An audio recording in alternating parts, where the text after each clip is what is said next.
हाँ भाई, तो आज हम कलम में एक व्यक्ति पढ़ा था कबीर, और यदि बात करें कबीरदास की, तो कबीरदास का संबंध हमने किससे जोड़ा था? निर्गुण भक्ति काव्य धारा से। कबीर का संबंध हमने किससे जोड़ा था? निर्गुण काव्य भक्ति धारा से। निर्गुण के अंदर भी हमने दो शाखाएं पढ़ी थी, एक पढ़ी थी प्रेमाश्रयी, दूसरी पढ़ी थी ज्ञानाश्रयी। तो अब वास्तविक तौर से देखा जाए तो उसमें भी हमने कबीरदास जी को ज्ञानाश्रयी शाखा के अंदर रखा था। क्यों? कबीरदास दो तरह की बात नहीं करता, वो सीधी साफ सुथरी रोड टूट में बोलने वाला बंदा है, और उसके अनुसार यदि हम बात करें तो कबीरदास को हम ज्ञानाश्रयी के अंदर रख रहे हैं। कबीरदास की हमने एक पंक्ति ये पढ़ी है, मसीह कागज सुयोनी कलम गई हाथ। जब कबीर अनपढ़ था तो उसे ज्ञान की प्राप्ति कहां से हुई? तो सीधी सी बात है कि कबीर ने सत्संग, पेशागन, सभा और चौपाल आदि कार्यक्रमों में बढ़ चढ़कर भाग लिया। वहीं से उसने अपने ज्ञान को इकट्ठा किया, और उस ज्ञान को इकट्ठा किया। और कबीरदास के एक शिष्य थे जिनका नाम था धर्मदास, और धर्मदास ने इनकी एक जो पुस्तक है बीजक, जो 3 भागों में चलती है बीजक, और बीजक का संपादन किसने करवाया? तो सीधी सी बात है कि संपादन का जो कार्य है वो करवाया था इसके शिष्य धर्मदास ने।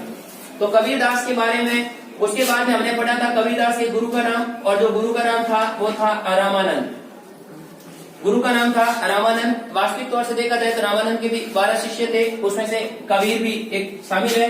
दूसरी बात, हमने इसके जन्म के बारे में पढ़ा था कि कैसे कबीरदास किया वगैरह वगैरह, ब्राह्मण थे, जुलाब कहलाए थे। ये ऐसे करके हमने कबीर के ऊपर पूरा हमने जो हमारा कबीर के समझ से जुड़ी बातें वो सारी हमने क्लियर कर दी थी। ऐसे ही ऐसे हम आज एक दूसरे कवि नहीं है, कवित्री के ऊपर एक बात करते हैं। तो वो कवित्री जो है हमारी, वो कवित्री है आज मीरा।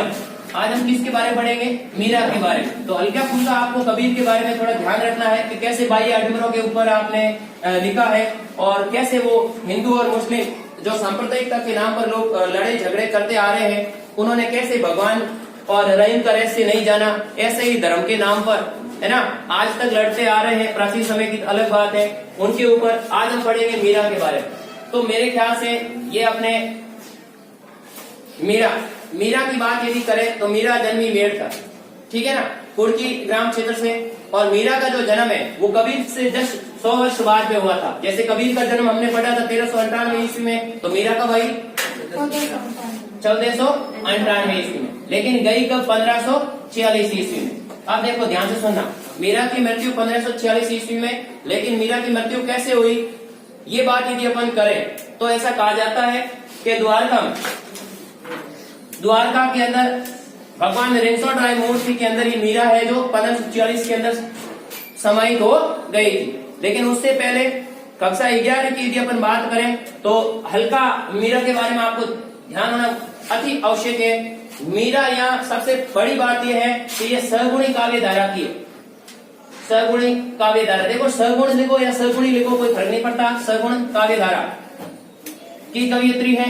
सगुण काव्य धारा में मीरा ने, देखो सगुण काव्य धारा को भी हमने 2 भागों में बांटा था। जब भक्ति काल की बात हमने की थी तो उसमें भक्ति काल में एक तो सगुणी और एक निर्गुणी भक्ति। तो सगुणी भक्ति के अंदर कृष्ण और राम। तो सीधी सी बात है यहाँ मीरा भगवान श्री कृष्ण के प्रति आसक्त है, भगवान श्री कृष्ण के प्रति एक निष्ठ भाव प्रेम की भक्ति है। किसकी? वो मीरा की, कृष्ण भक्ति कह सकते हैं। तो ये भी किससे जुड़ रही है? सूरदास से। किससे जुड़ रही है? सूरदास से। अब जब मैं मीरा को देखता हूँ तो मुझे एक सवाल और याद आ जाता है कवित्री का, जो आधुनिक युग की मीरा कहलाती है। और वो आधुनिक युग की मीरा कौन कहलाती है? महादेवी वर्मा। आधुनिक युग की मीरा कौन कहलाती है भाई? महादेवी वर्मा। तो ध्यान रखना, आगे यदि हम बात करें मीरा की, तो मीरा के या तुम्हारे 2 पद दे रखे हैं। उससे पहले मीरा ने 2 कृतियां भी लिखी हैं। वो कृतियां कौन कौन सी है? एक तो मीरा पदावली, और दूसरी तुम्हारे यहाँ दे रखी है नरसिंह जीरो मायरो। ऐसे करके यदि हम बात करें मीरा की भाषा की, बात करें कृतियों को छोड़ के भाषा की, तो मीरा की जो भाषा है वो भाषा कौन सी है? ब्रज मिश्रित राजस्थानी। ब्रज मिश्रित राजस्थानी भाषा। मीरा ने अपने पदों के अंदर ब्रज मिश्रित राजस्थानी भाषा के शब्दों का प्रयोग किया है। आज हम यहाँ पढ़ने जा रहे हैं मीरा की भक्ति के बारे में। तो सीधी सी बात है, मीरा भगवान श्री कृष्ण के प्रति आसक्त थी, और उसमें 2 पद यहाँ आपके दे रखे हैं। एक पद दे रखा है और उस पहले पद के अंदर यदि बात करें तो मीरा कृष्ण से अपनी अनन्यता व्यक्त करती हुई नजर आती है। क्या व्यक्त करती हुई नजर आती है? हाँ, अनंतता व्यक्त करते हुए नजर आती है। यहाँ कर रही है कि मैं आप पर किस प्रकार से आसक्त हूँ और आपके बिना मेरी क्या स्थिति हो गई। अब हम उधर साहित्य क्षेत्र में नहीं जाएंगे, जो तुम्हारी बुक के अंदर दे रखा है उस पर बात करते हैं। तो एक तो तुम्हें हल्का सा साहित्य क्षेत्र के अंदर मीरा की ध्यान रखना है, भाई उसकी भाषा कौन सी है और उसने कौन कौन सी कृतियां लिखी है, उसका जन्म कब है और उसकी मृत्यु कब है, और मीरा कौन सी काव्य धारा की है, तो सगुणी भक्ति काव्य धारा की है। उसके बाद में कौन किसके प्रति आसक्त है, भगवान श्री कृष्ण के प्रति आसक्त है, उनका अटूट विश्वास है। उसके बाद में यदि अपन बात करें तो मीरा की भक्ति कैसी थी, मीरा की कैसी भक्ति थी, तो दास्य भाव की भक्ति थी। अब यहाँ तुम्हारे अनुसार बात करें, मतलब तुम्हारे पुस्तक के अनुसार जो 11वीं में दे रखा है, तो यहाँ यदि अपन देखें तो मीरा की दास्य भाव की भक्ति थी। कौन से भाव की भक्ति थी? दास्य भाव की भक्ति। मीरा भगवान श्री कृष्ण को अपना पति के रूप में स्वीकार करती हैं। तो स्वामी और सेवक, स्वामी और सेवक, तो मीरा की भक्ति कौन सी हो गई? दास्य भाव की। लेकिन कहीं पर अपने को इसकी जो भक्ति है वो माधुर्य भाव की भक्ति भी देखने को मिलती है। वास्तविक तौर से देखा जाए तो इसकी भक्ति दास्य भाव की थी, सत्य भाव की कहीं नहीं थी, पर माधुर्य भाव की भक्ति भी अपने को लिखा हुआ मिलता है। आगे यदि अपन बढ़े मीरा के ऊपर, तो यहाँ जो पद दे रखा है उस पद के अनुसार यदि अपन बात करें तो इस पद में सबसे पहले कुछ बातें हैं, इस पद की कुछ विशेष बातें, और विशेष बातों में ध्यान देने वाली बात यह है तुम्हारे विशेष बातें। तो विशेष बातों में सबसे पहले इसकी भाषा, तो भाषा इसकी यही रहेगी ब्रज मिश्रित राजस्थानी भाषा, ब्रज मिश्रित राजस्थानी भाषा। दूसरी यदि बात करें इन पदों के अनुसार तो इसमें प्रसाद गुण है, इसमें प्रसाद गुण है। और इसमें यदि तीसरी बात अपन करें तो इसमें लक्षणा शब्द शक्ति का प्रयोग है, लक्षणा शब्द शक्ति। अब ये लक्षणा शब्द शक्ति क्या होती है, अभी बात करते हैं इसके ऊपर भी। लक्षणा शब्द शक्ति क्या होती है? जहाँ लक्ष्यार्थ को निर्देशित किया जाता हो।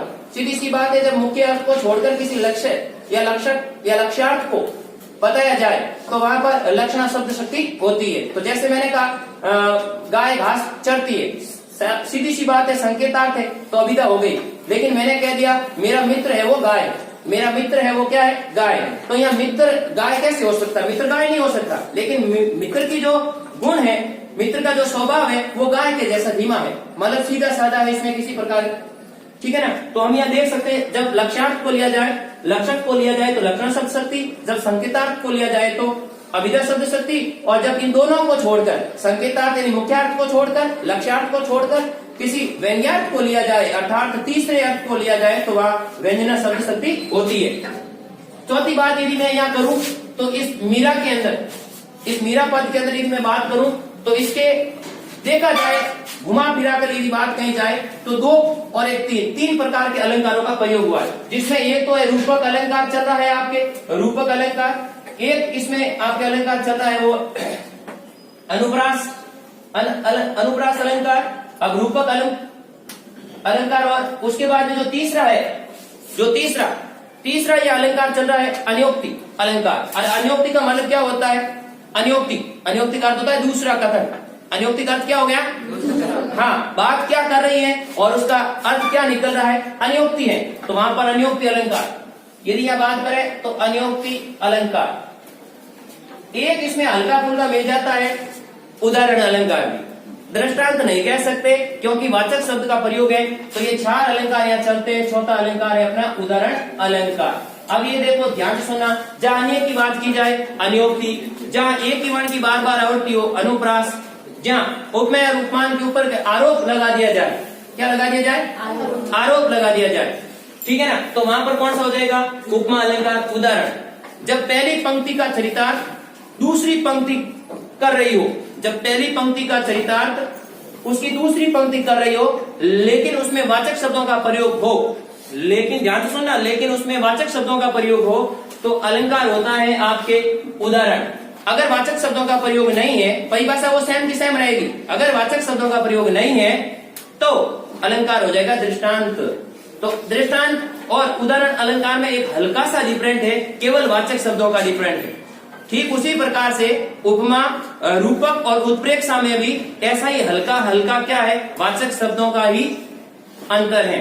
क्योंकि उपमा के अंदर उपमेय और उपमान की समानता बताई जाती है उत्प्रेक्षा के अंदर उपमेय को उपमान मान लिया जाता है और रूपक के अंदर उपमेय का उपमान के ऊपर आरोप लगाया जाता है, संभावना व्यक्त की जाती है, तो वहां पर रूपक अलंकार। तो ये बात हमेशा ध्यान रखना, छोटी चीजें ये दिख रही है लेकिन इनको अपन वास्तविक रूप से एक कड़ी में ले आए, एक पंक्ति में ले आए, एक जगह पर जोड़ दें, तो ये छोटी छोटी चीजें बहुत विशाल रूप धारण कर देती हैं। छोटी चीज मैं इसको कह रहा हूं मेरे लिए है, पर आपके लिए एक रूपक अलंकार की परिभाषा में बहुत बड़ी विडंबना हो सकती है, क्योंकि अभी तक 11वीं क्लास में हो, क्या जरूरत पड़ी नहीं है। 10th तक बताया तो विशेष में थोड़ी बहुत छोटी मोटी चीजें बता दी। अब 11वीं क्लास में ऊपर से आपने साहित्य ले रखा है, तो साहित्य क्षेत्र में आपको इन अलंकारों का तो मतलब अंगुलियों पर ज्ञान होना चाहिए। क्या पूछा है, क्या कहना चाह रहा है, तुरंत प्रभाव से पंक्ति पढ़ी, टक, तुरंत प्रभाव से पंक्ति पढ़ी और टक, यानी तुरंत समझ में आना चाहिए। उसमें भी अब जो 11वीं में जो तुम्हारे पद आते हैं, जो अपने राजस्थान कोर्स था, पाठ्यक्रम था, सिलेबस था, उसके अंदर तो सीधे ऐसे नहीं पूछते थे, कोई पंक्ति वगैरह देकर ऐसे नहीं, वो अलंकार पूछा उसकी परिभाषा लिखो, लेकिन अब ऐसे नहीं पूछते। अब तो जो पद दे रखा है वो पूछेगा उसका भाव सौंदर्य लिखिए, उसका क्या लिखिए, भाव सौंदर्य लिखिए। अब वो जब भाव सौंदर्य लिखे तो सबसे पहले उन पंक्तियों के अंदर कौन सा भाव निकला, वो पहले तो उसकी पूरी भाव की व्याख्या करनी है। उसके बाद में ये पीछे देखो भाव और सौंदर्य दोनों, इस सौंदर्य का अर्थ होता है शिल्प। शिल्प से तात्पर्य क्या है कि उसमें उस पद के अंदर कौन सी भाषा है, कौन से गुण है, कौन सी शब्द शक्ति है और कौन से अलंकार है। अरे एक बात और रह गई, तो उसमें रस कौन सा है। तो यहाँ जो इस मीरा का पहला पद जो चल रहा है, इसमें जो रस है वो है वियोग श्रृंगार रस। कौन सा रस है, वियोग श्रृंगार रस। अपने पेंसिल उठाओ और पैराग्राफ के पास में ये जो विशेष की बातें हैं वो सारी लिख लो, ताकि आपको इधर उधर कहीं ढूंढने की आवश्यकता नहीं पड़े और बाद में मेरे पास ये आकर कहना नहीं पड़े सर इसमें विशेष क्या था, मुझे पता ही नहीं है। तो इस बात के लिए थोड़ा आप सावधान रहिए। देखो वियोग श्रृंगार रस, वियोग श्रृंगार रस, यहाँ वियोग श्रृंगार रस है। एक और इसमें विशेष निकल कर बाहर आ रहा है, और वो विशेष बाहर क्या आ रहा है, इसमें गीति काव्य शैली, गीति काव्य शैली का प्रयोग है। और इसी गीति काव्य शैली प्रयोग को हम गय शैली कह सकते हैं। इसी को हम क्या कह सकते हैं, गय शैली, गीति शैली, यानी कि जिसको गाया जाता हो गीत के रूप में इन्हीं पदों को, तो ये गीति काव्य शैली या गय शैली का भी प्रयोग है। तो ये इस पैराग्राफ की जो तुम्हारे मुख्य जो बातें हैं, विशेष, वो विशेष बातें। अब यदि अपन आगे बढ़े और अपना पैराग्राफ देखें, तो उसमें देखो क्या कह रही है, मेरे तो गिरधर गोपाल दूसरो न कोई। मीरा भगवान श्री कृष्ण को संबोधित करते हुए कह रही है कि हे प्रभु, हे सांवरिया, आपके सिवाय इस संसार में मेरा कोई नहीं है, आपके सिवाय इस संसार में मेरा कोई नहीं है। जाके सिर मोर मुकुट अर्थात मोर के पंखों का बना हुआ, जिसके सिर के ऊपर मुकुट धारण कर रखा है, सो मेरा पति हो, वही मेरा पति है। अर्थात भगवान श्री कृष्ण को अपने पति के रूप में स्वीकार करके उनके प्रति आसक्त अनन्य भक्ति यहाँ प्रकट की है किसने, मीरा ने। तो इसीलिए मीरा भगवान श्री कृष्ण से बिछड़ गई है और उनसे मिलना चाहती है। तो जो बिछड़ने में जो संयोग के वियोग, तो संयोग जब साथ में हो, वियोग जब बिछड़े हुए हो, तो मीरा भगवान श्री कृष्ण से क्या है, अलग है, और उन्हें प्राप्त करने के लिए अनन्य भाव की जो भक्ति कर रही है, अनन्य भाव की भक्ति अर्थात दास्य भाव की भक्ति। तो यहाँ वियोग श्रृंगार रस। फिर इसने कहा, छाड़ी गई कुल की कहानी कही करी कोई। मीरा कहती है कि मैंने भगवान श्री कृष्ण की भक्ति में, मतलब आपके चरणों को प्राप्त करने के लिए मैंने मेरे कुल की मान मर्यादा है उन सबको छोड़ दिया है। अब मुझे किसी मान मर्यादा या लोक लाज की परवाह करने की आवश्यकता नहीं है, मैंने उन सबको छोड़ दिया, मैंने उन सबको छोड़ दिया। भगवान श्री कृष्ण के प्रति पूर्ण रूप से आसक्त कौन है, मीरा। फिर अगली बात इसने कही है, संतन डिग बैठी लोक लाज खोई। मीरा कह रही है कि मैं भगवान श्री कृष्ण की भक्ति करने के लिए संतों के साथ मेरा उठना बैठना, उनके साथ ही उनके भगवान श्री कृष्ण की भक्ति के पद गाना वगैरह वगैरह, ये सारे काम मैंने करने शुरू कर दिए। अब मुझे किसी भी संसार की मान मर्यादा या मेरे स्वयं के कुल की मान मर्यादा या परंपराओं का कोई अफसोस नहीं है। मैंने इन सबको छोड़ दिया है, मैंने इन सबको क्या कर दिया, छोड़ दिया। अर्थात मैंने मेरे कुल परिवार वंश की जो मान मर्यादा है उनको भी मैंने छोड़ दिया है। फिर कहा है, अश्वन जल सिंची किसी प्रेम बेली हुई। देखो अश्वन जल, अश्व रूपी जल, रूपक अलंकार, रूपक अलंकार। फिर देखो सिंची छिसी, इसमें दो अलंकार है, पहले होगा पुनरोक्ति प्रकाश, और फिर यदि अपन लेना चाहे तो अपना हो जाएगा जो अनुप्रास अलंकार। अगर आगे अपन बात करें प्रेम बेली बोई, प्रेम रूपी बेली।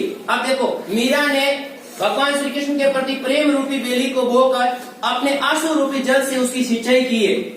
आंसू रूपी जल से उसकी क्या की है? सिंचाई की है। अब तक बेली फैली गई, इस वजह से अब जो वो बेल है वो क्या हो गई? ये बढ़ गई है या फैल गई है? फैल गई है। आनंद फल हुई। अब उस बेल के ऊपर आनंद रूपी फल मीरा को प्राप्त होने वाले। आनंद रूपी फल, तो यहाँ फिर रूपक अलंकार आया, आनंद रूपी, यानी आनंद रूपी फल प्राप्त होंगे। फिर इसने कहा है दूध की मथनियां बड़े प्रेम से बिलोई, यानी मैंने जो दूध की जो मथनी है वो मैंने बड़े प्रेम से बिलोई है। अर्थात भगवान श्री कृष्ण के प्रति मैंने आसक्त होकर पूर्ण रूप से प्रेम से, यानी आंतरिक श्रद्धा से, आंतरिक भाव से, अंतर्मन से मैंने भगवान श्री कृष्ण से क्या की है? भक्ति की है। दूध की मथनी बड़ी प्रेम से बिलोई, दधी मथी धृत काट लियो, मैंने उस दही को मथ लिया और उसके अंदर से मैंने जो धृत यानी घी है वो क्या कर दिया? निकाल लिया। घी है जो मैंने क्या कर दिया? निकाल लिया। फिर कहा है दारी दही छोड़ी और मैंने उसके शेष, भाई दही निकालने के बाद जो शेष रह गई है, छाड़ी, छाड़ी यानी छोड़ना, छाड़ी का अर्थ क्या हो गया? हाँ, दारी, दारी यानी छोड़ना, दही छाई, मैंने खट्टी छाछ को वहीं छोड़ दिया। अर्थात जो सार गर्भित जो तत्व था, सार गर्भित तत्व था मक्खन, सार गर्भित जो तत्व था वो क्या था? मक्खन। और सारहीन जो तत्व था वह था छाछ। तो उसने छाछ को छोड़ दिया और मक्खन को प्राप्त कर लिया। छाछ को छोड़ दिया और मक्खन को प्राप्त कर लिया। तो उसने कहा है कि मैंने इस संसार, यह अनियोक्ति अलंकार, इस पंक्ति में लिखो पहले तो, अनियोक्ति अलंकार है, यानी कि नवनीत को प्राप्त करना और चार इनको छोड़ देना, अनियोक्ति हुई यहाँ। क्या प्राप्त है यहाँ? अनियोक्ति। तो यहाँ अनियोक्ति अलंकार, इस पंक्ति में पहले ये लिख लो, अनियोक्ति अलंकार। तो इन्होंने मक्खन को प्राप्त कर दिया और खट्टी छाछ को जो छोड़ दिया, यानी सार गर्भित तत्वों को प्राप्त कर लिया और असार तत्व थे उनको छोड़ दिया। मतलब भगवान कृष्ण के प्रति आसक्त हो गई मीरा।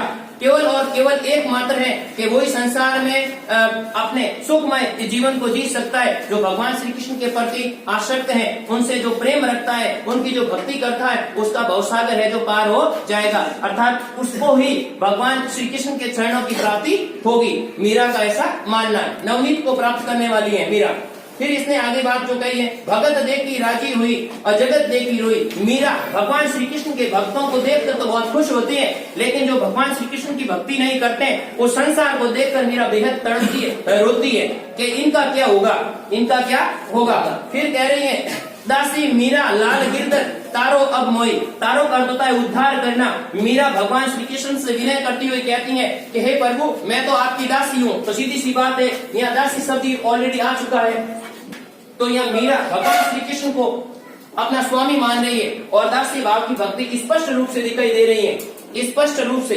और वियोग श्रृंगार, भगवान श्री कृष्ण से मिलने की तड़प, वियोग श्रृंगार। वैसे प्रगल्भ श्रृंगार शब्द का भी अपन प्रयोग कर सकते हैं। वियोग श्रृंगार तो नायक और नायिका के रूप में होता है। वास्तविक यदि भगवान का जो भगवान है उसके प्रति जो भक्त का प्रेम होता है, भक्त का भगवान के प्रति जो प्रेम होता है, उसमें बिछड़ने या मिलने की यदि बात आए, तो जब बिछड़ने की बात आए तो परग्लभ श्रृंगार रस, परग्लभ वियोग श्रृंगार रस का हम क्या कर सकते हैं? प्रयोग कर सकते हैं। तो इस वियोग की जगह पर हम लिख सकते हैं प्रगल्भ वियोग श्रृंगार रस।